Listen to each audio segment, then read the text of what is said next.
Hello and welcome दोस्तों। आज की वीडियो में हम एक इम्पॉर्टेंट क्वेश्चन को लेने वाले हैं, उसके बारे में समझेंगे। वो क्वेश्चन ये है दोस्तों कि क्या निफ्टी या निफ्टी 20 जिसमें हम इन्वेस्टिंग करते हैं और साथ ही स्विंग ट्रेडिंग करते हैं, तो क्या निफ्टी 20 में आने वाले टाइम में भी उतने ही रिटर्न्स देखने को मिलेंगे लॉन्ग टर्म में जितने कि पास्ट हमें 20 सालों में या 15 सालों में देखने को मिलते हैं।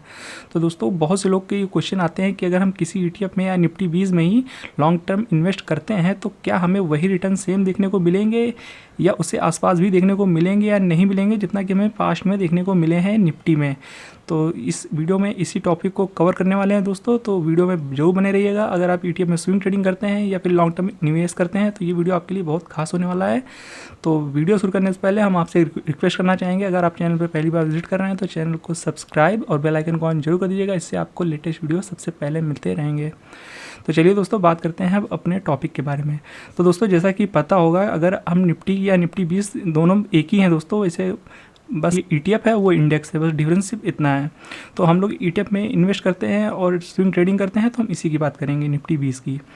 तो जैसा कि हमें पता है दोस्तों, निफ्टी 20 में जो हमें पिछले 20 साल का डेटा देखने को मिलता है, 20 से 21 साल का जो डेटा देखने को हमें मिलता है, तो वहाँ से दोस्तों हमें सिर्फ यही समझ में आता है कि जो हमें रिटर्न देखने को मिल रहे हैं लॉन्ग टर्म में, तो 14 से 15% के रिटर्न देखने को मिल रहे हैं। ये CAGR है। तो CAGR मतलब कंपाउंडेड एनुअल ग्रोथ रेट। तो इस पैसे से अगर कोई मतलब कि जैसे कि हमारे पास जो डेटा है ये आप देख पा रहे होंगे, ये 2002 से तक का डेटा है। तो मतलब कि 2002 पे आज देख पा रहे होंगे, 2002 में निफ्टी 20 का प्राइस सिर्फ और सिर्फ 10 रुपये का चल रहा था, जो कि आज 197 पे ट्रेड होता हुआ हमें दिख रहा है। तो कहने का मतलब है कि 10 की चीज़, जो 10 रुपये की चीज़ थी, वो 21 सालों में पूरी लगभग 20 गुनी होती हुई देखने को मिल रही है। मतलब कि 10 रुपये का ETF था वो आज 200 के आसपास ट्रेड होता हुआ दिख रहा है, तो यानी 20 टाइम्स वो बढ़ चुका है ETF। तो इस हिसाब से अगर हम एनुअली ग्रोथ देखें तो इसमें हमें 14 से 15% हर साल रिटर्न देखने को मिले हैं एवरेज। तो बहुत से लोग का क्वेश्चन होता है दोस्तों कि जो हमें पास्ट में इतने अच्छे रिटर्न देखने को मिले हैं एक इंडेक्स से, जो कि 14 से 15% है, तो क्या हमें यहाँ से भी नेक्स्ट 20 ईयर्स या 15 ईयर्स या 10 ईयर्स यही रेट ऑफ रिटर्न देखने को मिलेंगे या इससे कम देखने को मिलेंगे या फिर ज़्यादा देखने को मिलेंगे। तो पहले दोस्तों जो हमारा व्यू है वो हम आपको बता देते हैं कि देखिए दोस्तों, थोड़ा सा एक डेटा हम आपको दिखाएंगे, फिर आप खुद ही डिसाइड करिएगा कि क्या हो सकता है आने वाले फ्यूचर में। तो जैसा कि हमने बताया दोस्तों, 2010 में जो ये ETF था इसका प्राइस चल रहा था 10 रुपये 2002 में। तो अब देखिए दोस्तों, ये 10 का ETF 20 कितने दिनों में हुआ, तो बहुत ही जल्दी हो गया। देखिए दोस्तों, तो 2005 में आपको 20 का होता हुआ दिख गया, ये बहुत ही जल्दी 3 साल में। अब देखिए 20 से 40 होने में कितना टाइम लगा, तुरंत हो गया दोस्तों, 40 भी तुरंत हो गया। आपको देख सकते हैं यहाँ पे, ये लगभग 2007 में, यानी नेक्स्ट 2 ईयर्स में ही 20 का 40 हो गया। अब 2007 के बाद 80 कब हुआ, यानी 40 से 80 कब हुआ, तो देख पा रहे होंगे लगभग 2014 में हुआ। तो मतलब कि 7 से 7 साल बाद, यानी 2014 में आपको जो ETF 40 का था उसको 80 होने में 7 साल लग गए, जो कि यहाँ भी 2-2 साल में डबल हो रहा था। अब देखिए दोस्तों, 80 का अब 160 कब होता है, कितने टाइम में, तो 2014 याद रखिएगा, 2014 में 80 था। तो दोस्तों 160 जो हमें देखने को मिल रहा है वो लगभग 2021 में देखने को मिल रहा है। तो यहाँ से भी हमें 7 साल लगभग देखने को मिले कि अगला डबल कब हुआ। तो दोस्तों जैसा कि आपको पता होगा कि कोई भी चीज़ है, आप जस्ट एक इमेजिन करिए कि 1 का 2 होना बहुत ईजी है, 2 से 4 होना भी इजी है और 4 से 8 होना भी इजी है। पर दोस्तों जैसे जैसे नंबर आगे बढ़ता जाता है ना, 8 का 16 वो और मुश्किल होता जाता है, और फिर 16 से 32 होना और भी मुश्किल होता जाता है। तो कहने का मतलब दोस्तों, अभी तो जो हम लोग को डबल होता हुआ टाइम देखने को मिल रहा था, लगभग हर 5 साल में या 2 साल या 3 से 5 साल में आपका पैसा डबल हो रहा था पहले।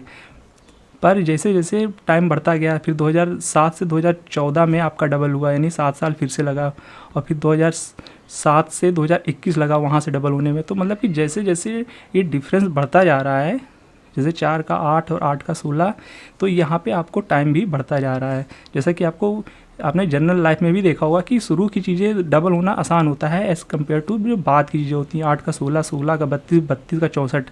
आप जस्ट एक एग्जांपल सोचिए, कि इस हिसाब से जैसे अभी तक निफ्टी में होता आया है कि हर 5 साल में आपका पैसा डबल हो जाता है, क्योंकि 14 से 15% रिटर्न देखने को मिल रहे हैं। तो सभी लोग बताते होंगे कि 5 साल में आपका पैसा डबल हो जाता है 5 ईयर्स में 14 से 15% के हिसाब से। तो इस हिसाब से दोस्तों आप जस्ट एक सोचिए दिमाग में कि 10 का ETF 197 होने में आपको 21 साल या 20 साल देखने को मिले।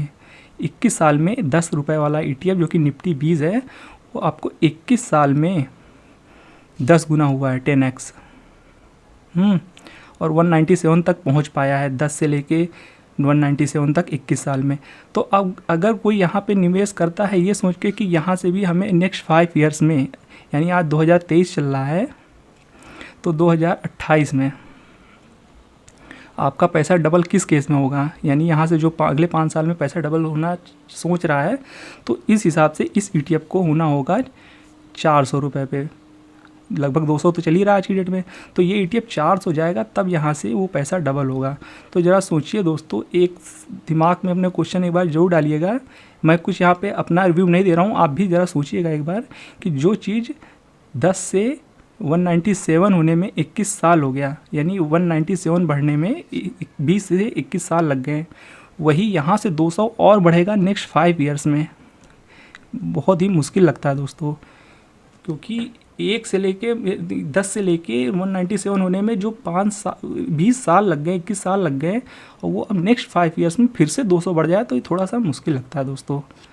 तो खैर, तो ये तो हमने निफ्टी 20 के हिसाब से समझाया, तो चलिए हम एक बार आपको इंडेक्स के हिसाब से भी समझा देते हैं। तो अगर आप इसे भी मैक्स में लगाएंगे और इसको भी अगर आप देखेंगे, तो लगभग स्टॉक मार्केट आपको पता होगा कि लगभग 40 से 50 साल हो गए इंडियन स्टॉक मार्केट के।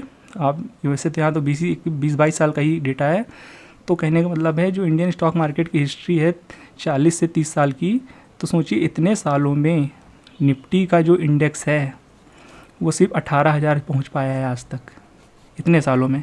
खैर, हम इतना एग्जाम्पल नहीं लेंगे, और चलिए हम आपको सिर्फ 20 साल के एग्जाम्पल से ही समझा देते हैं, 20 ईयर्स। तो जो 2001 में या 2 में 1,000 रुपये के आसपास चल रहा था, देख लीजिए दोस्तों, यहाँ पे 1,000 पे निफ्टी था जब सन 2002 था। तो 20 साल में दोस्तों 18 गुना निफ्टी बढ़ा है, 18x, और तब जाके ये 18,000 हो पाया है 20 सालों में। तो अगले 5 साल में अगर आपको पैसा डबल होना है यहाँ से इंडेक्स में, तो इसको 36,000 होना पड़ेगा। सोचिए दोस्तों, तो ये देखने में थोड़ा सा मुश्किल लगता है। इनकेस हो भी सकता है पॉसिबिलिटी, पहले भी लोग कहते थे कि निफ्टी डबल नहीं होगा, जब 9,000 पे था कि यहाँ से अब 18,000 हो पाना मुश्किल है, पर दोस्तों हुआ। लेकिन फिर भी दोस्तों, इस वीडियो में हम आपको एक जस्ट व्यू देना चाहते हैं कि जैसे कि 20 सालों में जब 1,000 से 18,000 होने में निफ्टी को टाइम लग गया, तो क्या यहाँ से फिर से 18,000 नेक्स्ट 5 ईयर्स में बढ़ जाएगा? थोड़ा सा दोस्तों मुश्किल लगता है। एक बार अपने दिमाग से भी इस चीज़ को सोचिएगा। इस वीडियो में हम अपना व्यू कुछ नहीं दे रहे हैं, हमें आपको जस्ट एक सोचने का व्यू दे रहे हैं कि मैं आपका भी व्यू जानना चाहूँगा। आप अपने जवाब कमेंट में ज़रूर करिएगा दोस्तों कि क्या आने वाले टाइम में भी हमें उतने ही रिटर्न देखने को मिलेंगे जो कि हमें पास्ट में देखने को मिले हैं। क्योंकि दोस्तों जितना इंडेक्स बढ़ता जाएगा उसके डबल होने के चांसेस भी मेरे हिसाब से कम होते जा रहे हैं, क्योंकि ये आपको डेटा ही देखने को मिल रहा है कि जहाँ 20 साल लग गए आपको 1,000 से 18,000 पहुँचने में, तो क्या नेक्स्ट 18,000 फिर से सिर्फ 5 साल में आपको अचीव हो जाएगा? तो ये एक बहुत बड़ा क्वेश्चन है, एक बार इसे जरूर सोचिएगा दोस्तों। बाकी कुछ लोग ये कहते हैं कि अभी तो जैसे कि इंडियन स्टॉक मार्केट में सिर्फ 3% या 2% या 2.5% लोग ही स्टॉक मार्केट में इन्वेस्ट करते हैं, और यूएसए में तो दोस्तों उन लोग से मैं ये कहना चाहूँगा कि यूएसए में तो लोग 55% से आसपास लोग इन्वेस्ट करते हैं स्टॉक मार्केट में। तो ऐसा तो नहीं है कि लोग बढ़ते हैं स्टॉक मार्केट में तो रिटर्न भी बढ़ जाते हैं। यूएसए में भी लगभग 12 से 15% के बीच ही इंडेक्स देता है रिटर्न, हालांकि वहाँ इंडिया से भी कम रिटर्न देखने को मिलता है इंडेक्स में, तो वो भी आप चेक कर सकते हैं। चलिए हम आपको एक बार दिखा भी दें। तो अगर जैसे कि नैस्डैक कंपोजिट का अगर मैं आपको दिखाना चाहूँ, तो इससे मैं अगर ऑल पे लगा के दिखाऊँ तो 2002 में अगर आप देखेंगे तो देखिए दोस्तों लगभग 1100-1200 के आसपास था इंडेक्स, देख पा रहे होंगे 2002 में, और आज की डेट में 12,000 है। तो लगभग 20 सालों में 20 ईयर्स में कितना 10 गुना ही दिया है। तो ये तो इंडियन स्टॉक मार्केट से भी कम दे रहा है, 10x इन 20 ईयर्स। तो कहने का मतलब है ऐसा नहीं है कि लोग स्टॉक मार्केट में बढ़ेंगे, जैसे कि अभी सिर्फ 3% इंडियन स्टॉक मार्केट में लोग इन्वेस्ट करते हैं, तो आने वाले टाइम में अगर लोग बढ़े, यूएसए की तरह यहाँ भी लोग ज़्यादा हो गए 10% 20%, तो ऐसा तो नहीं, रिटर्न यहाँ भी बढ़ जाएगा। अगर ऐसा होता तो यूएसए के रिटर्न बहुत अच्छे होते। क्योंकि दोस्तों जो लोग स्टॉक मार्केट में बढ़ेंगे वो डिपेंड करता है कि वो लोग क्या अप्रोच लेके आते हैं, इन्वेस्टिंग की साइकोलॉजी से आते हैं या फिर ट्रेडिंग की साइकोलॉजी से आते हैं। क्योंकि दोस्तों आजकल के टाइम में लोग लॉन्ग टर्म कम ही और शॉर्ट टर्म ज़्यादा निवेश करते हैं। तो दोस्तों ये वो डेटा है, आप यहाँ देख सकते हैं कि यूएसए में जो लोग निवेश करते हैं वो 55% है, आप यहाँ चेक कर पा रहे होंगे। और इंडिया बहुत ही कम करता है। इंडिया में जो टोटल पॉपुलेशन का सिर्फ 3% लोग ही स्टॉक मार्केट में इन्वेस्ट करते हैं, जो फ्यूचर में बढ़ेगा ही बढ़ेगा। खैर इससे ज़्यादा कुछ चेंज नहीं होगा। हालांकि इंडिया में ग्रोथ की चांसेस ज़्यादा हैं, तो इस हिसाब से निफ्टी में भी फ़र्क देखने को मिलेगा, क्योंकि इंडिया डेवलपिंग कंट्री है तो यहाँ पे ग्रोथ होने के चांसेस भी ज़्यादा हैं। पर दोस्तों ये हमने आपको आज एक व्यू दिया है, आप अपने जवाब भी जरूर कमेंट में करिएगा कि आपको क्या लगता है कि आने वाले टाइम में भी जो ये निफ्टी है जो 18,000 है, क्या अगले 5 साल में 36,000 या 30,000 जाता हुआ देखने को मिलेगा या फिर नहीं मिलेगा। तो दोस्तों ये था आज के वीडियो में। बाकी आप अपने व्यूज़ जरूर शेयर करिएगा। अगर आप वीडियो यहाँ तक देख रहे हैं तो दोस्तों वीडियो को लाइक और चैनल को सब्सक्राइब करना बिल्कुल भी मत भूलिएगा। मिलते हैं नेक्स्ट वीडियो में, तब तक के लिए keep learning and be discipline.